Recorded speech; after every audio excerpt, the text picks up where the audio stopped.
Doing hand hygiene and keeping your hands clean is the best way to prevent infection. A rule is that when your hands are not visibly dirty, alcohol-based hand rub is the best way for cleaning your hands in the healthcare setting. But if your hands are visibly dirty, you must use soap and warm water to clean them. Check with your supervisor about any policies in place where you work that would direct you to wash your hands with soap and water when cleaning rooms of patients or residents with certain infections such as Clostridium difficile, or C. diff as it is commonly called, or norovirus. Always follow your facility policies about when using alcohol-based hand rub. Apply the product to the palm of one hand and rub the product all over the surface of your hands until your hands are dry. Do not dry your hands with paper towels when using hand rub. This will wipe it off and your hands will not be clean.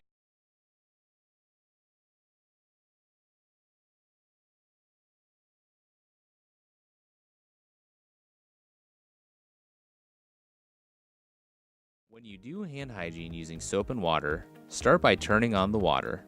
Make sure it is warm as it can be without causing discomfort. Start by rinsing your hands with water and rinse all the way up to your wrists. Now, put a generous amount of soap on your hands. Rub your hands together and scrub using a vigorous motion. You should focus on your fingers, fingertips, between your fingers, the back of your hands, your palms, and scrub all the way up to your wrist. Rub your hands together for at least 20 seconds to make sure the hands get cleaned. An easy way to keep track of time is to sing the happy birthday song 2 times. After you have rubbed the soap vigorously between your hands for at least 20 seconds, rinse your hands under the water to remove all of the soap. You will want to focus on the same areas as you did while you were rubbing your hands together. After your hands are rinsed, keep the water turned on while you dry your hands with a paper towel.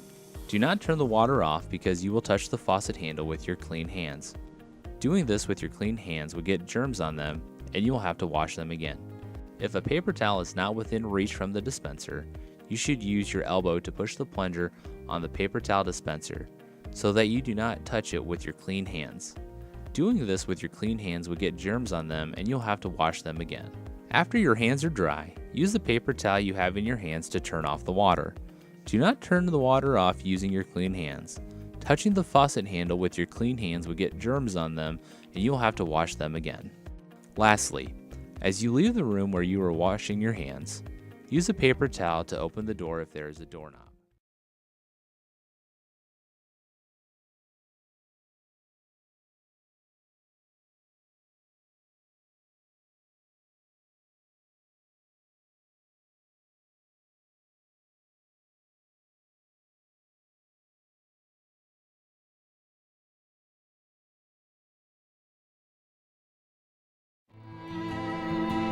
Do you know about sepsis? Sepsis is a deadly infection that can shut down major organs within hours or days if not treated immediately. Sepsis is a medical emergency. I know from personal experience. My sister Linda, while recovering in the hospital after surgery, became infected with sepsis. And even though doctors told us that it was very serious and that Linda could die, Linda did survive. A year later, my other sister, Kathy, while recovering in the hospital after surgery, became infected with sepsis. But Kathy did not survive. Our best defense against sepsis is awareness and prevention. Never again do I want a family to experience what my family and I have. When in the hospital as a patient or even a visitor, it's so important that you be aware and you have to be safe.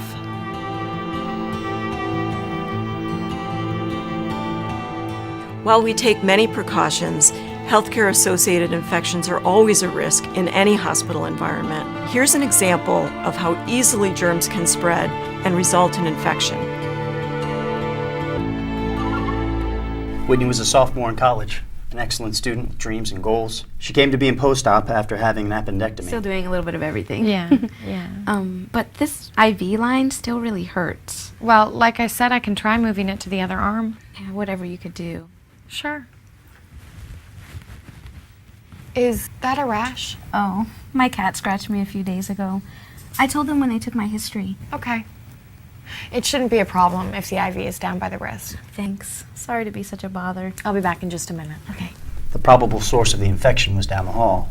Tom wasn't even supposed to still be there, but he contracted a MRSA infection at his surgical site. His daughter, Kelly, unfortunately didn't understand that even though she was just a visitor, she was also a part of the healthcare team. Hey, my dad could use an extra pillow for his back. Okay, I'll bring you one in just a second. Kelly had been educated by a nurse about the barrier precautions and the dangers of healthcare-associated infections, but she didn't quite grasp how just one lapse can cause infection to spread. Dina? She was a good nurse, but was burned out with stresses at work and home. I know you're always busy with all the paperwork you're doing, but if you could get to us soon. She wasn't going the extra mile to ensure the safety of patients. I just need another minute or two, and then I will bring you a pillow, yes. Okay, thanks. She recognized Kelly wasn't using the gloves correctly, but didn't use the opportunity to educate, and didn't take personal responsibility for cleaning a potentially contaminated surface. Whitney's IV still hurts. I'm going to try moving it to the other arm. Can you cover Mr. Daniels for a few minutes? Yeah, I wasn't going to finish this anyway. Thanks. An otherwise responsible new nurse was using gloves so she didn't also feel the need to wash her hands.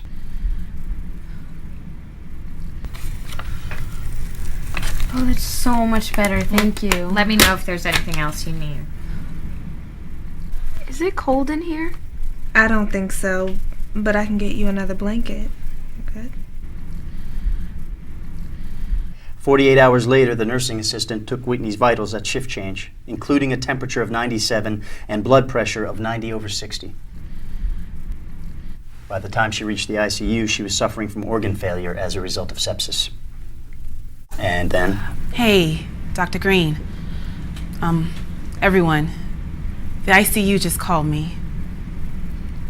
Whitney from 204, she had a MRSA infection in her bloodstream.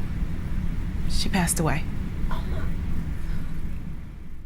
The key to preventing a situation like this is to protect ourselves.